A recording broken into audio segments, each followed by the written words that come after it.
Só que ontem, depois que eu havia preparado o primeiro sermão, alguém me mandou um vídeo de algumas pessoas que já faleceram. Dentre elas, Silvio Santos. Pessoas que já faleceram, que nós conhecemos da televisão.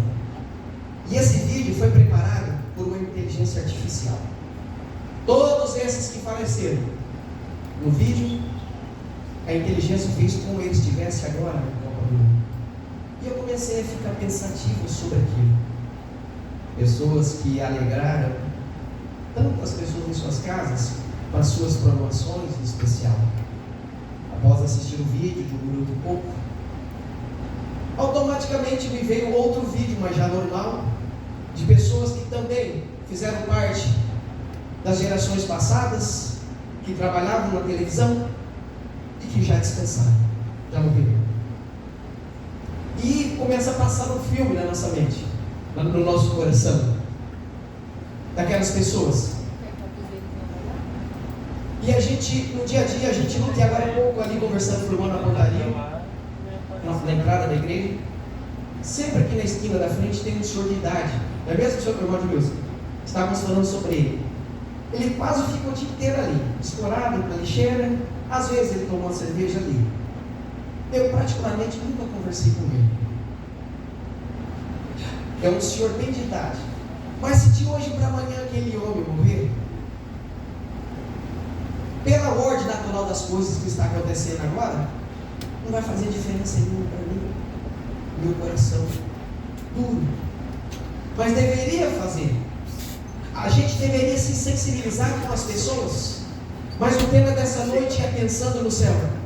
Em algum momento da sua vida, fora das grandes cidades, num lugar distante, longe, eu tenho certeza que em algum momento pela noite você olhou para o céu e a noite estava tão estrelada que aparentemente não aparecia ter estrela.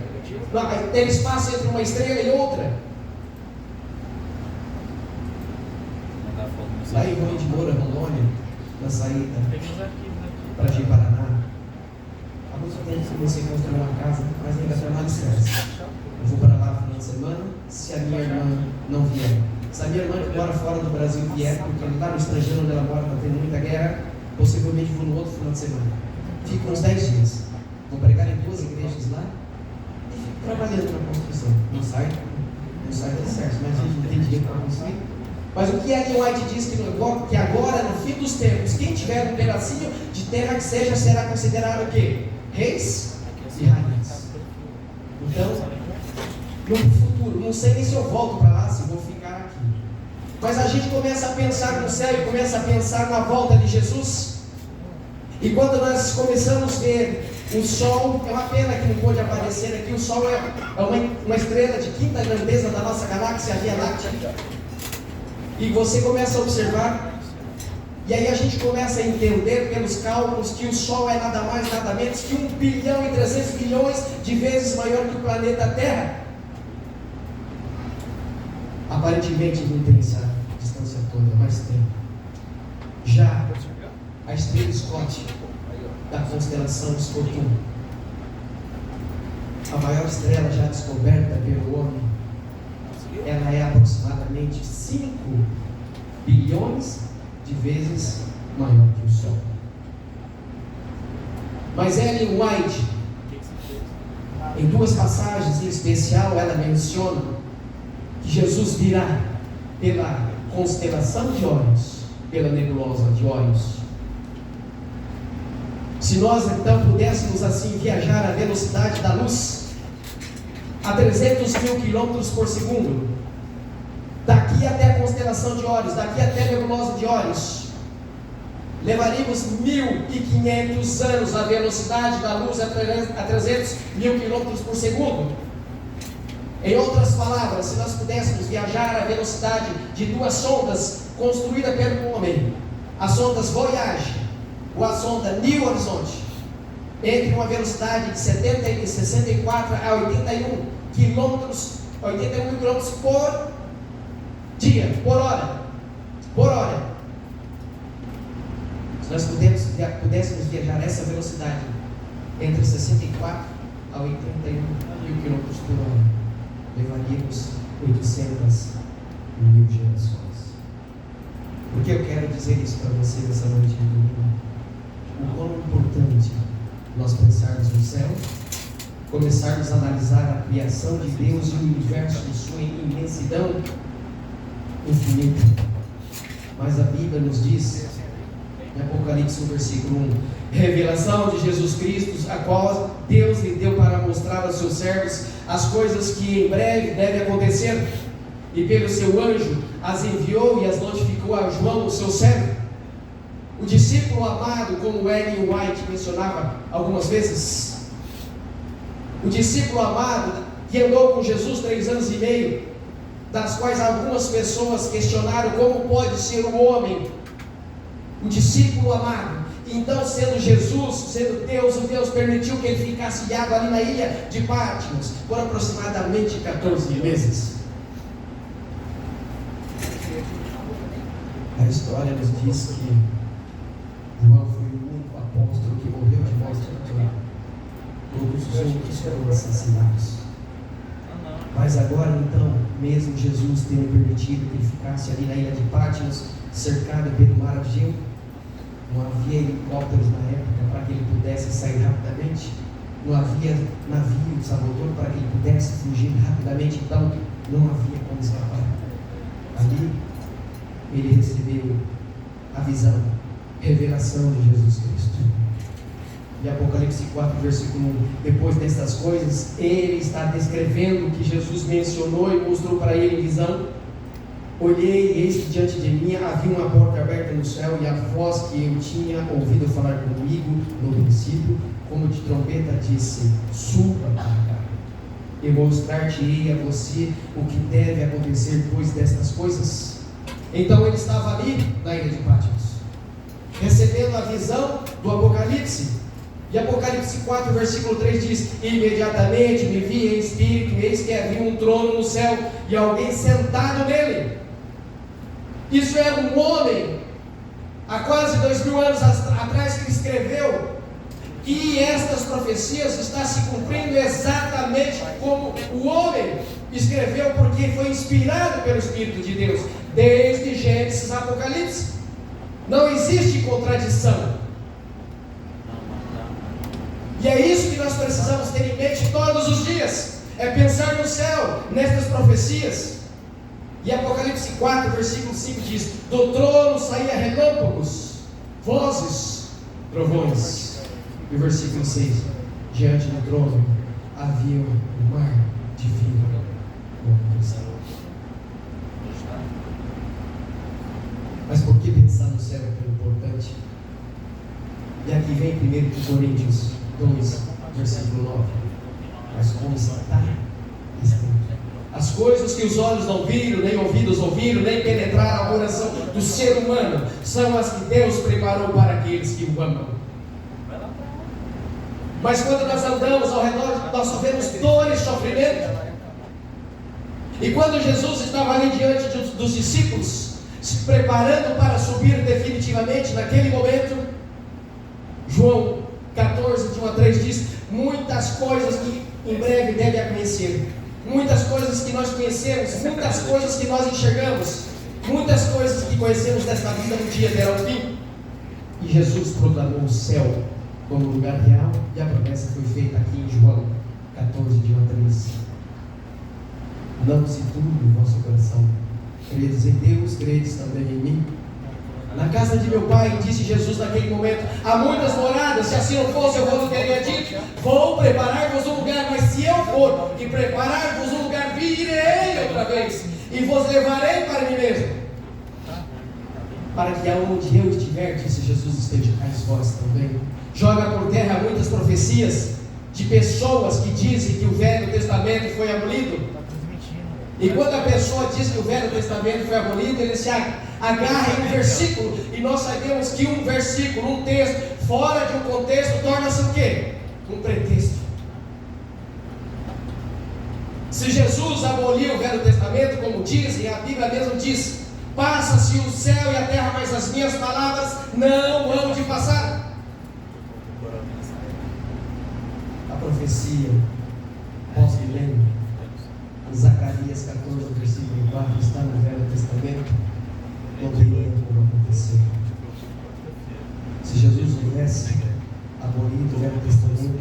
dizia que as 2.300 tardes onde São João seria glorificado, um decreto do rei Artaxerxes no ano 456 a.C., Jesus culminou com 22 de outubro de 1844, também não se cumpriu. Eu carrego no meu tablet, quando eu estudava teologia, não fui para distrito pela idade, não me tornei pastor, mas eu carregava muita coisa no meu tablet, argumentos, que muitas das vezes na cabeça era difícil de guardar por si muitas coisas, principalmente quando aqueles que eram amigos dos meus pais lá no Paraná, que quando eu vou lá, eles são evangélicos, são cristãos, mas de outras denominações, e sempre diziam que Jesus havia abolido o Velho Testamento, e eu carregava ali comigo, e no tablet tem 550 vezes, eu falo, e você vai dizer o porquê que você está dizendo, você tem que me provar na Bíblia que o Velho Testamento foi abolido. Mas antes que você responda, eu quero dizer para você uma coisa, eu vou ouvi-lo, eu quero que você ouça também depois. A Bíblia, o Novo Testamento, menciona nada mais, nada menos que 550 vezes o Velho Testamento. Mas aí eu preciso que você me ouça, eu não tenho tudo de cabeça, mas eu tenho aqui no tablet, eu vou dizer e você vai procurar na sua Bíblia para que nós possamos entrar em acordo. Se o Novo Testamento menciona o Velho Testamento, tem para dizer que o Velho Testamento foi abolido. Por que é importante pensar no céu? Pensar no céu para você recordar de pessoas que você ama por um motivo bom, descansar no Senhor. Em 1 Tessalonicenses 4, versículos 16 e 17 mesmo, porque o Senhor mesmo descerá do céu com grande brado, a voz do arcanjo e ao som da trombeta de Deus, os que morrerem em Cristo ressuscitarão primeiro. Depois nós, os que estivermos vivos, os que procuraram ser fiel, aqueles que têm os nomes escritos no livro da vida, seremos arrebatados juntamente com Jesus nos ares. Joga-se por terra que Jesus aboliu o Velho Testamento. Por que é tão importante pensar no céu?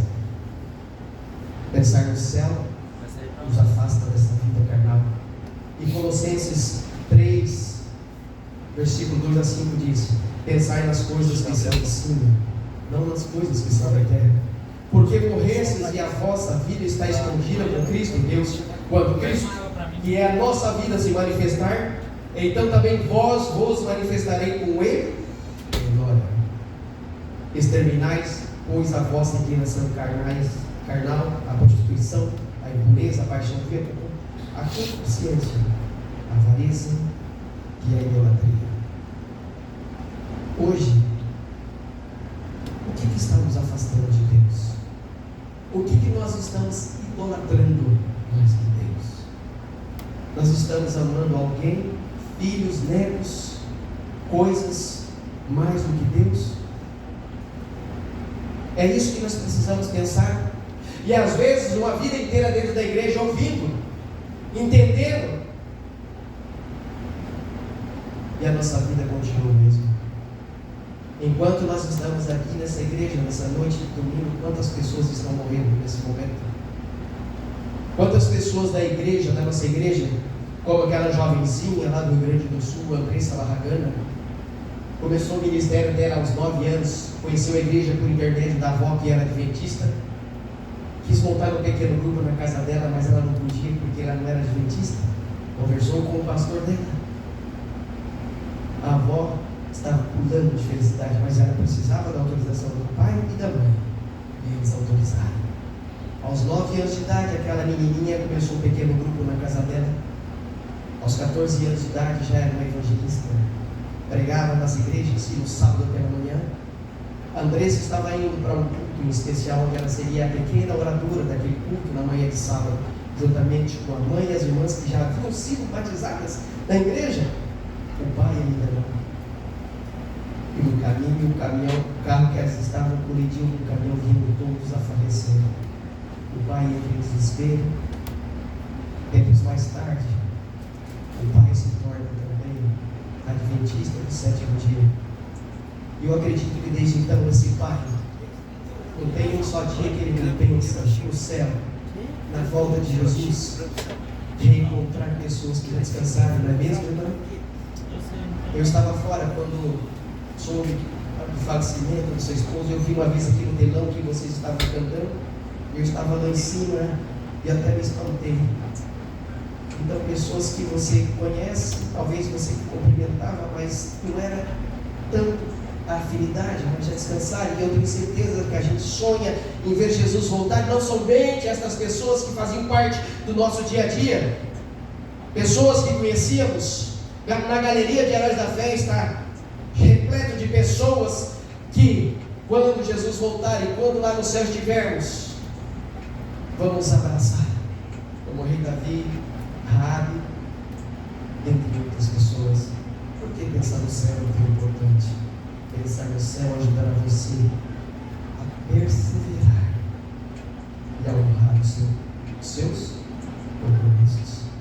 E aqui agora nós temos em 2 Timóteo capítulo 4, de um homem que perseguia as pessoas, que colocava as pessoas na cadeia. Inclusive esse homem, Paulo, ele consentia na morte de Estevão, o primeiro diácono da igreja primitiva. Um homem que fazia o que fazia acreditando que era certo. Um homem que era poliglota, que falava 5 idiomas. Para ser poliglota tem que ser ao menos 5 idiomas, e ele falava fluentemente.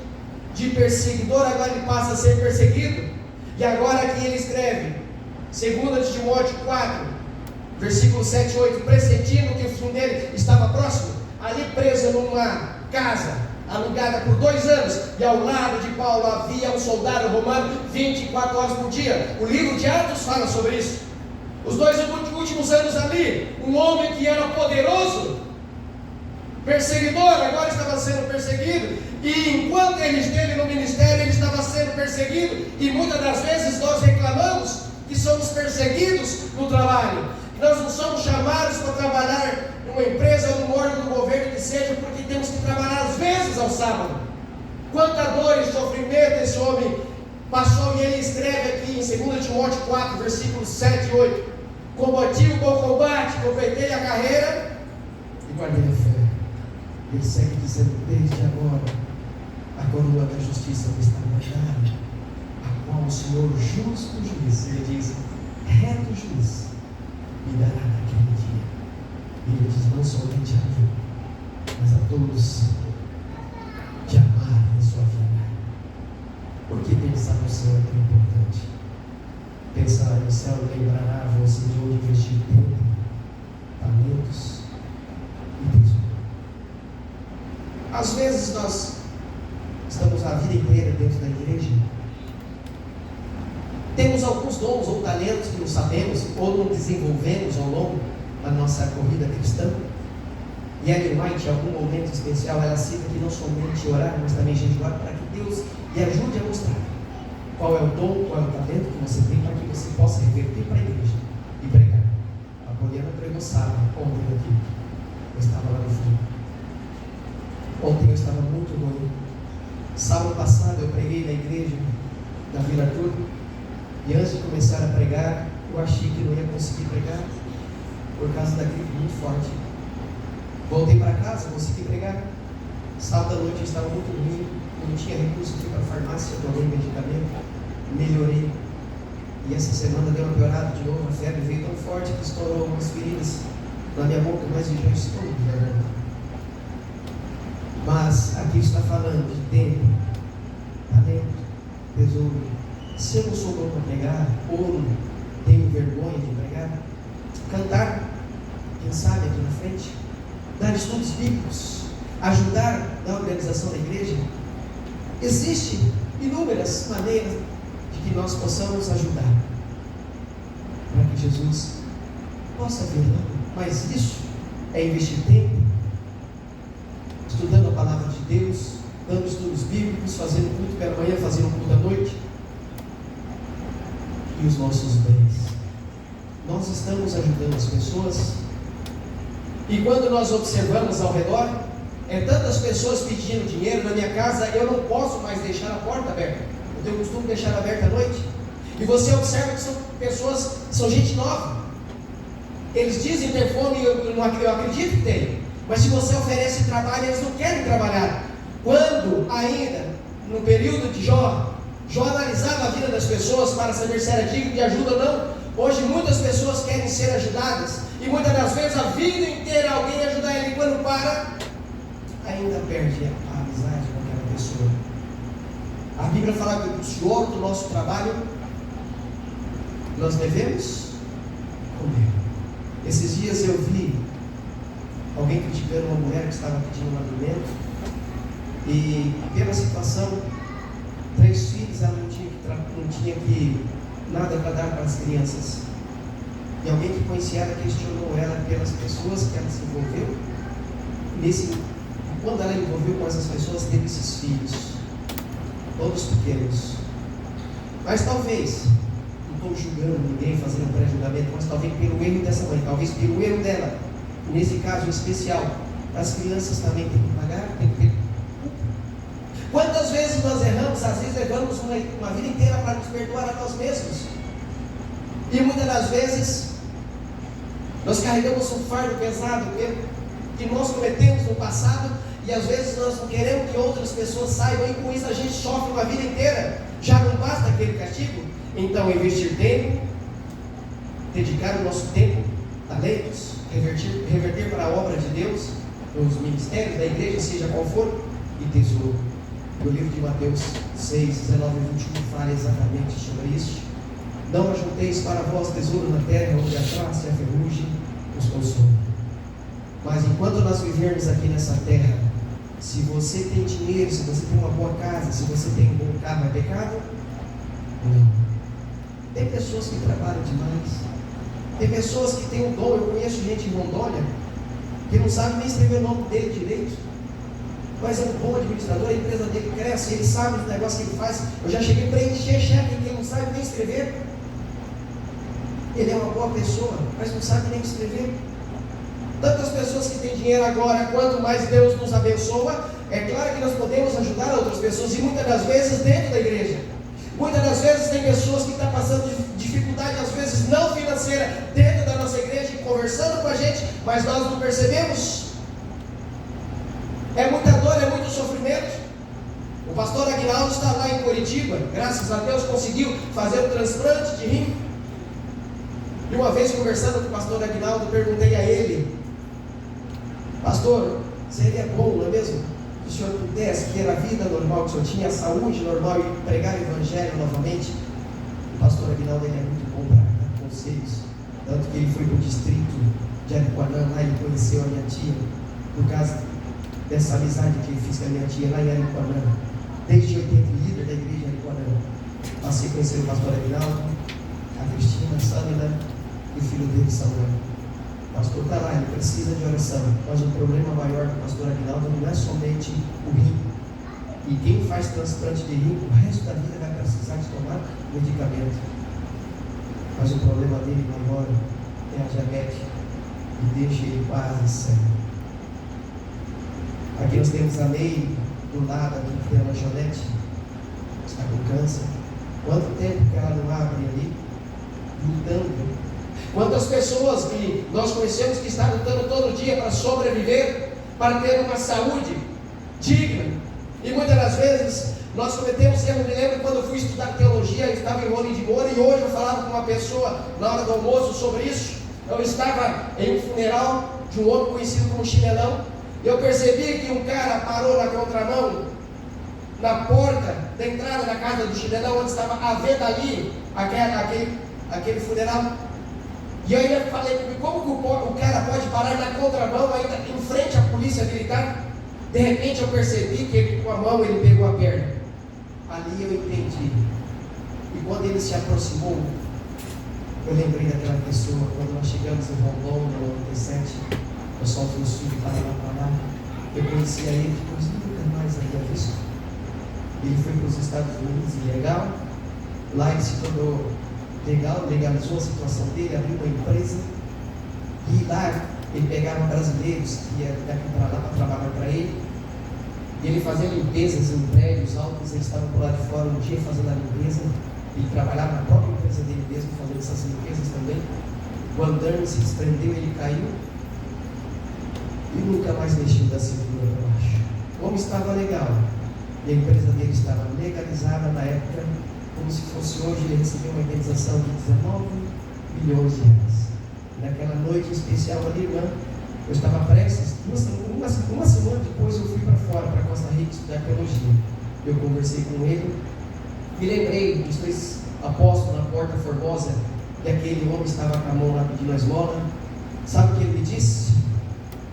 Ele disse o seguinte: se eu soubesse de um especialista na terra, em qualquer lugar, que dissesse para mim, se você me der os seus 19 milhões, eu consigo fazer você andar. Ele disse que eu faria. O dinheiro compra bens materiais, mas não compra a saúde. Eu me lembrei justamente da Porta Formosa, quando aquelas pessoas, Pedro, Tiago e João estavam adentrando, João e Pedro estavam adentrando a Porta Formosa, aquele homem deficiente pediu uma esmola. A Bíblia menciona que Pedro disse: olhe para nós. Então, na minha cabeça, na minha interpretação, aquele homem, 38 anos com vergonha, ele não tinha vergonha, ele queria andar. Então Pedro disse: olhe para nós. E ele olhou e Pedro falou: me dê sua mão. E naquele momento Pedro, que possivelmente não tinha uma casa, que Ellen White até menciona sobre isso, Pedro teve um momento que acreditava que Jesus estabelecia um reino na terra, e ele então seria o quê? Algo especial, talvez um ministro de Jesus aqui na terra, e poderia dar uma vida melhor para a família dele. Mas ele estava equivocado. Então naquele momento, um homem poderoso, que talvez não tinha casa, não tinha um carro, mas ele falou: que nós temos, nós te damos, em nome de Jesus eu digo, levanta e anda. Aquele homem levantou. Homens que estavam cheios do Espírito de Deus. Esses dias atrás, um pastor aqui estava falando sobre a família dele, e disse que em algum momento vocês vão lembrar, o filho estava fazendo a oração e esqueceu de pedir o Espírito de Deus. Ele disse: peça o Espírito de Deus. Tudo que eles fazem na casa dele, o pastor disse aqui naquele dia especial, eles pedem todo dia o Espírito de Deus na vida dele. Mas por que é importante pensar no céu? É importante porque mudará nossas prioridades. Disse Jesus: se queres ser perfeito, vai vende tudo que tem, dá aos pobres. Vem sempre. O irmão de Wilson conhece. Teve um tempo que o irmão de Wilson era sócio de uma peixaria. E havia um rapaz lá, e há até hoje um rapaz lá, que quando você comprava um peixe, você vai lembrar. Peixe vivo, ele limpava, ele recebia. Mas ele tomava média de 4, 5, 6 latinhas de cerveja todos os dias. Na minha cabeça ele tinha algum problema, talvez psicológico, talvez depressão. O que ele ganhava no dia, praticamente ele gastava tudo. Se você trabalha em qualquer órgão, qualquer lugar que você ganha um salário mínimo, e todo dia aquela moça ou o rapaz passa vendendo ali um salgadinho, com refrigerante ou com suco, se você tomar todos os dias um suco e comer um salgadinho, chega no final de 30 dias, quase a metade do seu salário vai. Mas nós precisamos poupar. Às vezes eu quero fazer uma faculdade, eu consigo fazer a faculdade, mas eu observo que as pessoas ao redor comem bem, se vestem bem, mas eu não tenho essas condições. Mas então eu preciso de poupar. Eu sei que mais na frente Deus vai me abençoar. Eu vou terminar a faculdade, vou fazer aquilo que eu gosto, eu serei abençoado por Deus. E eu sei que o pouco com Deus é muito, e o muito sem Deus não é nada. Então muitas pessoas às vezes no pouco, depois naquilo que você tem, se você não os ajuda, ela ficará triste. Por que pensar no céu é tão importante? Apocalipse 22, versículo 1, versículo 12 e versículo 5 diz: e mostrou-me o rio da água da vida, claro como cristal, que procedia do trono de Deus e do Cordeiro. No meio da sua praça, de ambos os lados do rio, estava a árvore da vida, dando seu fruto de mês em mês. E as folhas das árvores são para a cura das nações. E ali não haverá mais noite, não haverá a necessidade de luz, nem de lâmpada, nem de sol, porque o Senhor Deus os iluminará, e reinarão pelos séculos dos séculos. Pela última vez pergunto: por que é tão importante pensar no céu? Pensar no céu pode sustentar você frente ao teu sofrimento na sombra da morte. E aqui em 2 Timóteo 4, versículo 6, versículo 18, ele diz: quanto a mim já estou sendo derramado como libação e o tempo da minha partida está próximo. E eu sei que o Senhor me livrará de toda má obra e me levará a salvo para seu reino celestial, a quem seja a glória para todo sempre. Amém. E o versículo que nós abrimos, 1 de Coríntios 2, versículo 9. Mas como está escrito: as coisas que os olhos não viram, nem ouvidos ouviram, nem penetraram o coração do homem, são a que Deus se preparou para aqueles que o amam. É pena que a imagem não apareceu aqui, mas eu quero dizer algo para vocês nessa noite. O ano era 1976. A Igreja Central, Terra Roxa do Paraná, em uma programação especial que já havia sido programada meses atrás, estaria na programação especial da Igreja Central de Autônia. Esses dias atrás, estava tendo uma programação especial ali no Parque Novo Mato Grosso, estava vendo o motocross. No sábado à noite eu fui lá. Eu sou apaixonado por motos. E quando eu cheguei, eu estava olhando com as motos ali diferentes, que eu não conhecia já à noite, mas tudo muito bem claro. E nisso eu percebi que havia alguém com colete de jaqueta, que é aquele colete de motociclista da Igreja Adventista. Quando eu olho, Guaraquém é da cidade de Vilhena, a primeira cidade aqui no estado de Rondônia. E junto com Guaraquém havia mais três pessoas, uma delas de Alta Floresta, Rondônia, que é para lá de Rolim de Moura ainda 60 quilômetros. E conversamos sobre algumas coisas, falávamos sobre morte por causa de um acidente que havia lá, e eu mencionei esse ocorrido. Na hora, ele parou, ele falou assim: você tem a foto? Eu falei: tenho. Enviei para o Guaraquém. Ele estava nesse dia especial, o ano era 1976. Na programação especial, contrataram o ônibus e aquelas pessoas, então, naquele sábado de manhã, partiram rumo à Igreja Central de Autônia. Entre as cidades havia um rio chamado Piquiri, que hoje tem a ponte lá. O ônibus foi, a programação especial ocorreu. O almoço, o grande almoço naquele dia. Minha mãe, meu pai, minha irmã mais velha, eu tinha 1 ano nessa época, 76, 2 anos, 1976. À tarde teve uma programação especial do JA, e naquele dia em especial, segundo as pessoas, e quando eu terminei teologia, eu vim para o Brasil, eu fui para a Terra Roxa pregar na igreja, das quais foi a primeira igreja adventista que eu estive, quando eu nasci. E eu falando sobre isso, muitas pessoas se emocionaram, porque aquelas pessoas que estavam na igreja naquele dia, o ano era 2015, quando eu terminei teologia, final de 2015, eles esperam ansioso Jesus voltar, eles pensam no céu porque eles querem rever as pessoas que amavam e os parentes. E naquela tarde de JA especial na Igreja Central de Autônia, adentraram 8 pessoas vestidas de anjos, 4 adultos e 4 crianças. E uma delas, as crianças, segundo as pessoas da época, tinha uma voz angelical. O JA acabou, fomos para o jantar, tivemos a social, havia sobrado muita comida, disse que comeram de novo e se prepararam para sair. Quando o motorista ligou o ônibus não funcionou, havia dado problema no motor de arranque do ônibus, deram um tranco no ônibus. As pessoas adentraram no ônibus, posso fazer oração.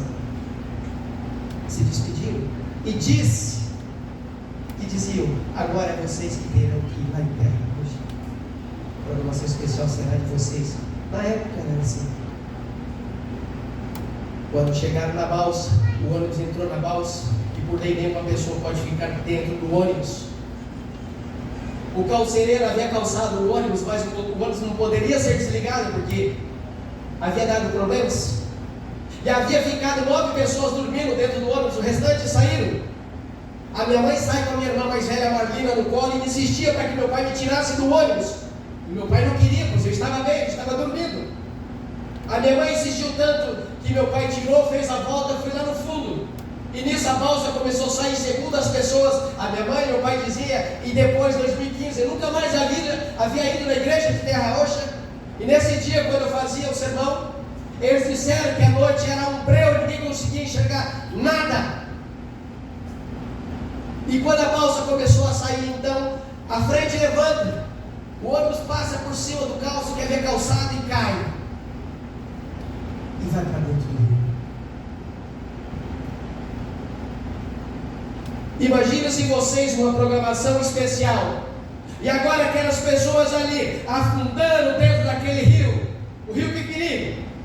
As pessoas diziam que eles davam as mãos. Eu tento imaginar que foi aproximadamente igual quando tivemos a pandemia. As pessoas cercavam os hospitais com as mãos dadas, orando, clamando pela vida daquelas pessoas que estavam lá, para a vida dos profissionais da saúde. A Bíblia diz que o anjo de Deus acampa ao redor daqueles que os temem e os defende, mas naquela noite parece que algo não estava dando certo, parece que Deus não estava ali, parece que os anjos não estavam ajudando. 8 pessoas que adentraram naquele Jotá vestido de anjos, na programação especial. 8 pessoas foram que faleceram naquela noite, que foi inesquecível até hoje para aqueles que estão vivos. 4 adultos e 4 crianças. Desses que estavam lá, 7 eram da mesma família. Porque é importante para essas pessoas que ainda estão vivas naquela época pensar no céu.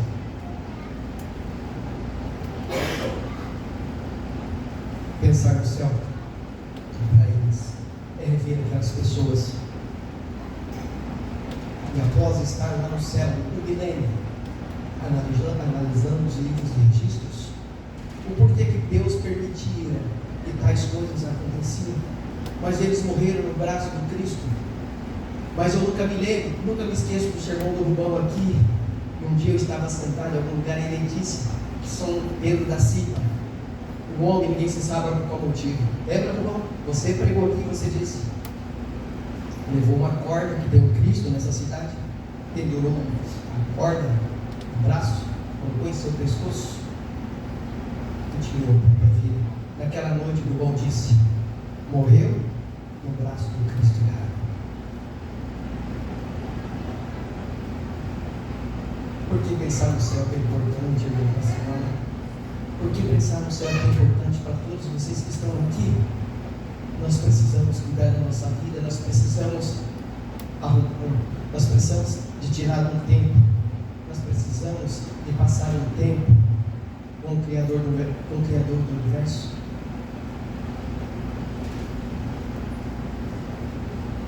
Nós vamos ficar em pé, nós vamos fazer a oração final. Mas que o Senhor, nessa noite, pensando no céu, você possa levar para a sua casa, que você possa ter em mente o tempo todo, porque pensar no céu é importante. E não se esqueça de uma coisa: dê o seu melhor, faça o melhor que você puder pelas pessoas que você ama, porque chegará um momento na minha vida, chegará um momento na sua vida, você será uma foto em um porta-retrato na casa da sua família. Com o passar do tempo, talvez a sua família lembrará de você, os amigos esquecem vagamente.